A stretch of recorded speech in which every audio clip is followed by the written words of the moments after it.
지금 이 시간에는 우리 같이 하나님의 말씀 보겠습니다. 누가복음 1장 35절 그리고 2장 7절의 말씀을 두 군데를 같이 보겠습니다. 누가복음 1장 35절의 말씀은 이렇습니다. 천사가 마리아에게 대답하였다. 성령이 그대에게 임하시고 더없이 높으신 분의 능력이 그대를 감싸줄 것이다.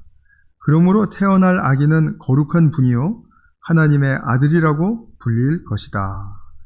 아멘. 그리고 2장 7절로 가겠습니다. 마리아가 첫 아들을 낳아서 포대기에 싸서 구유에 눕혀두었다. 여관에는 그들이 들어갈 방이 없었기 때문이다. 아멘. 오늘 우리 크리스마스 메시지는 아래로부터 비추는 영광이라는 제목으로 말씀을 좀 드리도록 하겠습니다. 우리가 오늘 축하하는 예수님의 탄생은 겉으로 보기에는 모든 일반적인 사람들의 출생과 다르지 않습니다. 그런데 예수님의 출생은 온 세상을 위한 것이라는 측면에서 우리가 주목을 해야 되겠죠. 온 세상을 위한 주님의 탄생이 과연 어떤 의미일까? 그것을 우리가 좀 살펴보고자 하는데, 예수님이 지금 오늘 본문에서 보신 것처럼 하늘 성령이 그대에게 임하시고 더없이 높으신 분의 능력이 그대를 감싸셔서 위로부터 내려오시는 그런 하나님의 아들을 예언하셨어요. 그래서 하늘로부터 내려오신 분이 탄생을 하시는데 그 탄생하셔서 처음으로 누이신 곳이 어디였습니까? 메인저, 구유였죠. 말 구유였습니다. 자세히 보면 그림도 나옵니다. 말 구유거든요. 그런데 말 구유라는 곳이 어떤 곳이죠? 인간이 출생해서 누일 수 있는 어울릴 만한 곳입니까? 그렇지 않죠. 참 이것이 뭔가 우리에게 시사하는 바가 큽니다. 그만큼 이 세상이 어떠하다라는 것을 상징적으로 보여주는 아주 중요한 의미를 담고 있다고 저는 생각합니다. 그런데 구유에 누이셨다라는 자체가 아래, 바닥이라는 사실은 틀림이 없죠. 그렇게 태어나신 예수님이 결국은 인생을 쭉 살아가시다가 그러다가 결국은 어디에서 돌아가시죠? 구유보다도 더 비참한 십자가에서 돌아가십니다. 그러니까 구유보다 더 낮은 곳에서 죽으시고 그리고 그 죽으심 후에는 하나님 나라의 영광으로 들어가세요. 이런 지금 예수님의 그 삶의 과정을 우리가 보게 되면 이 땅에서의 삶은 구유로부터 십자가까지라고 보실 수가 있겠죠. 근데 그 삶은 낮은 곳에서 더 낮은 곳으로 내려가셔서 죽으셨는데 그렇다면 더 높은 삶을 향유하고 높은 곳을 바라보고 이렇게 사셨을까요? 그러지 않죠. 예수님은 계속해서 낮은 삶을 사셨습니다. 낮은 삶을 사시는데 하나님의 말씀은 무엇이냐면 예수님의 이 낮은 삶이 보여주세요. 참 생명의 길이다 라는 것입니다. 예수님이 보여주신 살아내신 낮은 삶은 참 생명의 길이다 라는 말씀입니다. 그래서 구유라는 그 예수님의 이 삶의 시작과 십자가라는 그 삶의 죽음 사이에 이어지는 그런 예수님의 삶의 특징을 한마디로 이야기하라. 그러면 낮은 삶입니다. 이렇게 말씀하실 수가 있을 것입니다. 근데 우리가 이 아래라는 의미, 낮다라는 의미, 이 바닥이라는 말도 제가 사용을 했는데요. 이 의미는 단지 그냥 우리가 세상적으로 이렇게 낮은 계층 또는 낮은 자리 이것만을 의미하는 것은 아니죠. 영적으로 우리가 조금 더 해석을 한다면 바로 인간이 죄로 말미암아 타락해서 바닥으로 떨어졌어요. 자, 바닥으로 떨어진 그 결과가 무엇이었냐면 인격의 훼손입니다. 우리 인격이 훼손이 되고 또 그 인격들마다 맺은 관계들이 그렇게 하나님이 원하시는 만큼 정상적이지가 않습니다. 그래서 그 관계를 어떻게 설명할 수 있냐 하면 사실 좀 무질서하다. 혼돈이 있다. 그리고 좀 캄캄하고 막막하다. 어둠이 있다. 그리고 공허하다. 허무하다. 라고 말할 수가 있습니다. 제가 지금 혼돈과 어둠과 공허를 말씀드렸는데 이 세 가지는 어디에서 나오는 말씀이죠? 성경을 이제 매년 처음에 읽으시다 보면 연말이 돼서 잊어버리실 수도 있는 바로 그 구절 안에 있죠. 창세기 1장 2절에 있습니다. 혼돈과 어둠과 공허, 이 상태는 언제 때 이야기를 하고 있는 거죠? 창조 전의 상태를 이야기하고 있는 거죠. 그렇다면 죄로 말미암아 우리가 바닥에 떨어졌다라는 말은 결국은 하나님이 창조해 놓으셔서 이게 피조개 안에 이렇게 두셨는데 바로 역창조 방향으로 나가고 있다라는 그런 뜻이죠. 죄는 바로 하나님의 창조의 역방향으로 가게 하고 그 역방향의 결실을 맺게 합니다. 그 결실은 우리가 다시 생각해 볼 필요도 없이 창조 전의 상태, 혼돈과 어둠과 공허입니다. 그러니까 죄로 말미암아 우리가 바닥에 떨어진 이 세상의 모습은 창조의 목적이 무색해진 상태다. 이렇게 말씀드릴 수 있어요. 하나님께서 창조하신 이 관계들, 그리고 이 피조계의 구조들, 모든 것들이 조화를 잘 이루어야 됩니다. 질서를 잘 지키고 조화를 잘 이루어서 날마다 그 하나됨을 누리는 삶으로 가는 것이 바로 하나님이 우리와 이 피조계를 창조하신 목적이에요. 그런데 이 창조주 하나님이 바로 이 계획하신 이것이 인간의 곤경의 상태로 빠져버리게 됐다라는 거죠. 즉 말씀드린 것처럼 창조의 역방향의 삶으로 나아가게 됐다. 그런 것입니다. 그래서 예수님이 태어나서 삶을 시작하신 이 말구유는 바로 혼돈과 공허가 가득한 우리 인간의 세상의 곤경인 상태를 의미하는 것입니다. 말구유가 바로 그것을 의미해요. 저는 예수님의 탄생을 생각할 때마다 이 말구유를 떠올립니다. 왜 오셨을까? 왜 그토록 낮은 자리에 오셨을까? 그것을 생각하지 않을 수가 없다라는 것이죠. 거룩하신 분, 하나님의 아들이신 그 영광의 아들이 왜 바닥으로 이렇게 스스로 자신을 떨어뜨리셔야 했을까? 참 우리가 인간적인 생각으로는 결론을 내기가 어려운 그런 주제입니다. 그런데 탄생 이후로도 예수님은 삶의 조건이 더 나아지시지 않은 건 우리가 다 알고 있죠. 더군다나 공생애로 들어가시면서 사회 권세자들이나 종교 지도자들이 계속 예수님을 궁지에 몰고 그리고 정말 고난을 줍니다. 그러다가 더 바닥의 상태로 밀어붙여서 십자가에서 죽게 하십니다. 십자가는 인간의 모든 수치와 고통이 절정으로 보여지고 있는 장소입니다. 그래서 십자가는 낭만적으로 볼 수가 없는 곳이에요.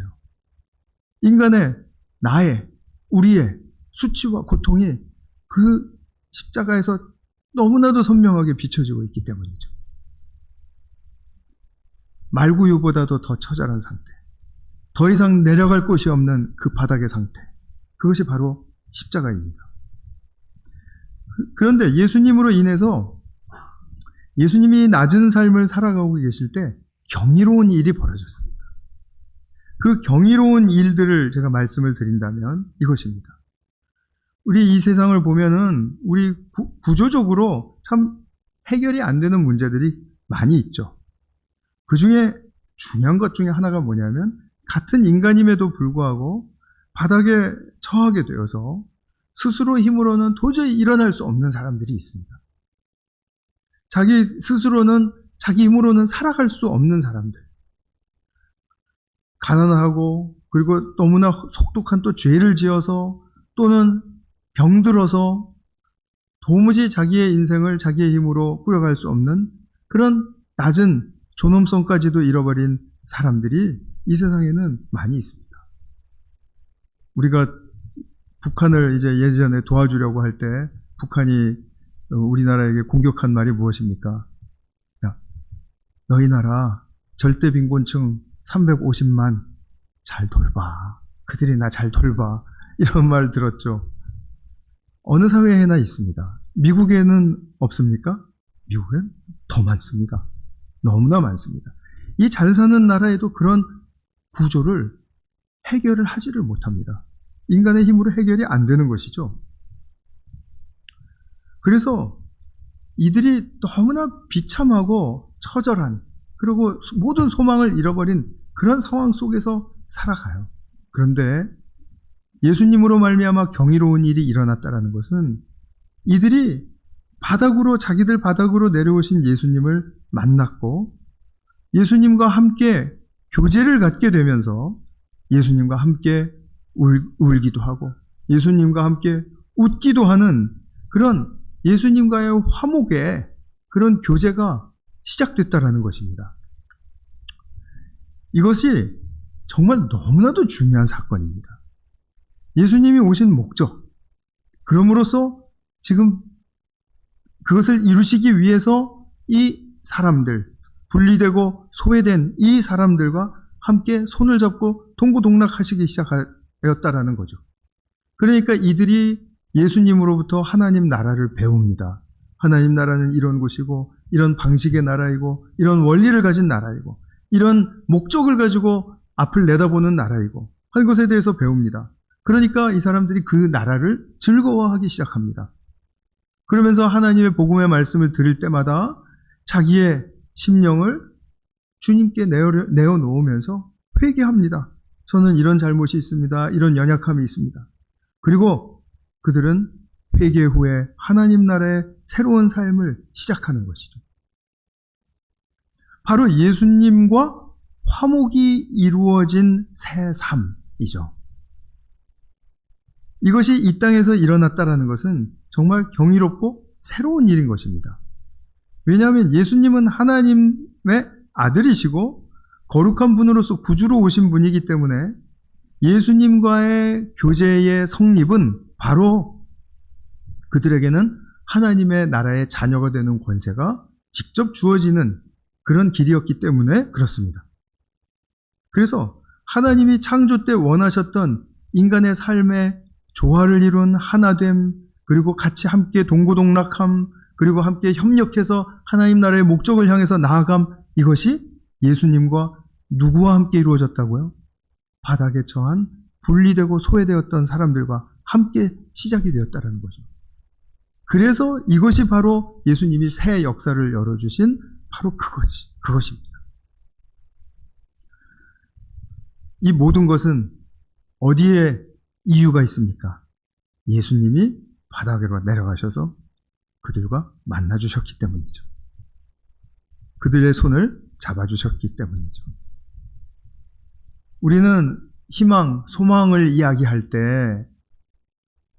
좀 더 좋은 거, 좀 더 잘 사는 것, 좀 더 팬시한 것, 이렇게 해서 또 자꾸 더 높은 것을 원하는 것이 소망이라고 생각을 해요.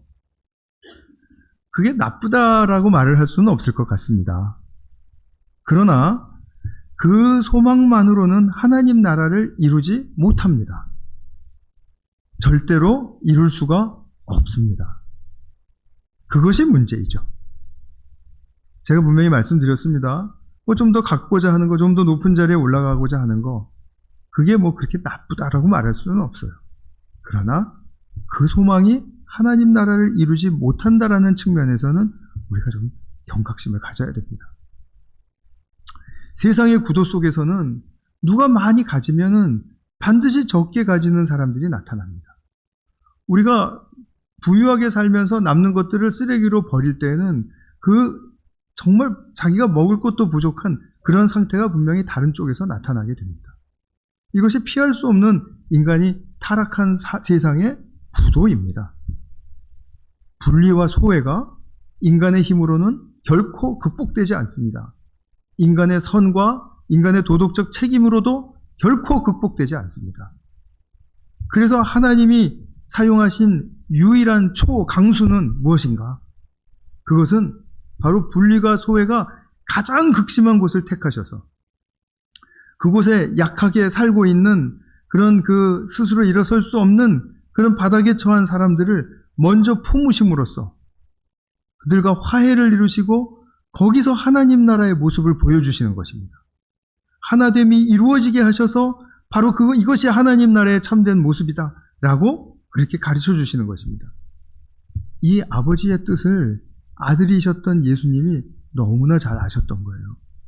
그래서 이 아버지의 뜻을 순종하기 위해서 바닥으로, 낮은 곳으로, 또 더 낮은 곳으로 내려가셨다는 것입니다. 그러니까 무슨 일이 일어납니까? 하나님이 창조하셨을 때 가지셨던 의도와 목적이 예수님의 그 순종하는 삶을 통해서, 사역을 통해서 이루어지기 시작하는 것이죠. 이제 예수님으로 말미암아 아까 우리 그 큰 유람선의 그 키를 보셨죠? 예수님이 키를 180도로 트신 거예요. 창조의 역방향에서 순방향으로 틀어놓으신 것입니다. 제가 이렇게 사회적인 그런 측면에서만 말씀드리려고 하는 것은 아닙니다. 우리가 한 가지 좀 더 봐야 될 것은 무엇이냐면 우리의 내면의 세계 안에서도 이와 동일한 원리를 가진 일들이 벌어지고 있다는 것입니다. 벌어질 수 있다는 거예요. 그것은 뭐냐면 우리는 각자가 누구나 안에 죄와 죄성을 이렇게 보기 시작하면 성령님께서 도와주실 때 우리가 그것을 보게 되죠. 그럴 때 내 속에 숨겨졌던 나의 약함과 나의 잘못과 나의 아픈 과거가 이렇게도 많이 감추어져 있나? 정말 나라는 존재 속에 어떻게 이러한 정말 오물과도 같은 것들이 쟁여져 있을까? 라는 것을 우리가 발견하게 돼요. 근데 다 발견하지도 못합니다, 사실은. 그 다 발견하는 날이 한 번에 오게 되면요, 우리는 아마 정말 못 살 겁니다. 부끄럽고 창피해서 못 살 겁니다. 그래서 우리에게는 인생이란 시간이 주어졌고, 그것을 하나씩 하나씩 들춰내면서 바라보고, 그리고 주님과 함께 해결할 수 있도록 그렇게 우리의 삶을 구원의 삶으로 인도해 주십니다. 나의 것들이 얼마나 아프고 또 괴로운 것이면 내가 이토록 숨겨두고 없는 것처럼 하고 살았을까? 내 자신 안에 그러한 모든 약함과 아픈 과거와 그리고 수치가 분리되어 있는 거예요. 분리되어서 내 속에 깊은 곳에 감추어져 있는 것입니다. 이런 부끄러운 것들, 내 마음속 깊이 소외시켰던 것은 자의던 타의던 내 자신입니다. 내가 그렇게 했습니다. 그것을 인정할 수가 있다는 겁니다. 그런데 기쁜 소식은 무엇입니까? 내가 내 인생의 내 마음속 내면에 마음속 깊이 바닥으로 들어가면 괴로운 것 투성이인데 거기에서 바로 이미 예수님이 나를 기다리고 계신다는 것입니다. 구유에 나신 예수님이라는 뜻은 내 마음속 구유, 그 바닥에 이미 내려가셨다는 뜻이죠. 거기서 나 또한 나의 구유를 찾고 그리고 그렇게 바라보고 있을 때 감히 나는 그것을 해결할 수 없어서 너무나 두렵고 그리고 참으로 절망스러운 그때에 이미 예수님은 그 바닥에서 나를 기다리고 계시고 나에게 손을 내밀고 계신다라는 것이죠. 말하자면 예수님을 만나게 될 때 나의 아픔과 나의 약함과 나의 잘못과 예수님 안에서 받아들이게 돼요. 인정하게 됩니다. 주님, 나는 이런 존재입니다. 근데 그것이 우리의 삶을 더 이상 부끄럽게 하지 않습니다. 왜냐하면 주님과 함께하는 삶이 시작되었거든요. 그것이 새 삶이거든요. 그 새 삶 안에는 하나님의 모든 수용과 품으심과 용서가 있거든요. 그래서 그 용서와 수용의 은혜를 입게 되면 그것이 있음에도 불구하고 내 인생은 다른 하나님을 향한 하나님 나라의 목적을 향한 그런 긍정적인 모습으로 내 자신을 잘 돌이킬 수가 있게 됩니다. 물론 예수님이 도와주셔서 가능한 일입니다. 이것이 바로 나를 지으신, 나를 창조하신 아버지의 그 뜻, 그리고 나를 지으신 그 목적을 향해서 순방향으로 나아가는 삶을 살게 되었다는 것입니다. 나의 내면에 이런 변화 없이 우리가 아무리 좋은 일, 착한 일, 도덕적으로 선해진다 한들 아까 말씀드린 것처럼 이 세상의 구도의 바닥의 문제들을 해결할 수 없을 뿐만 아니라 내 자신의 개인적인 바닥의 일들을 해결할 수 없습니다. 이것이 우리에게 얼마나 절실했고 이것이 얼마나 중요한 문제인가 하는 그런 측면에 있어서 예수님이 말구 위에 오셨고 십자가에 죽으셨고 계속해서 그 삶을 사시기에 낮은 삶을 사시면서 나를 향해서 어떤 은혜의 손짓을 내밀고 계시는가, 그것을 우리가 잘 생각해 보실 수가 있을 것입니다. 그래서 우리에게 희망의 빛은 위로부터 비추는 것이 아니라 나의 바닥으로부터 비추어지는 것입니다. 예수님이 거기에 계시기 때문에, 그렇기 때문에 아래로부터 비추는 그 영광의 빛, 희망의 빛, 이것을 많이 누리시고 또 그것으로 말미암아 새 힘을 얻고 사시는 우리 모든 성도님들 되시기를 축원합니다. 네, 기도하겠습니다. 하나님 아버지 감사합니다. 오늘 성탄절을 맞아서 정말 말구에 누이신 예수님의 그 삶의 의미를 생각해 보았고 또 십자가로 말미암아 돌아가신 바로 그 사건은 더욱더 바닥의 삶을 자처하신 바로 그런 순종의 의미라는 사실을 저희들이 또 생각해 보았습니다. 주님 그렇게 사신 이유가 주님 때문이 아니라 바로 우리 때문임을 믿고 주님을 다시 바라보기를 소망합니다. 사랑하는 주님, 이 성탄의 의미를 우리 안에 잘 새겨주셔서 우리 자신이 주님과 화목하고 또 주님과 새 삶을 사는 것이 얼마나 큰 축복이며 영광스러운 새 삶인지 깨닫고 감사와 찬양으로 나아가게 하여 주시옵소서. 우리 구주 예수 그리스도의 이름으로 기도하였습니다. 아멘.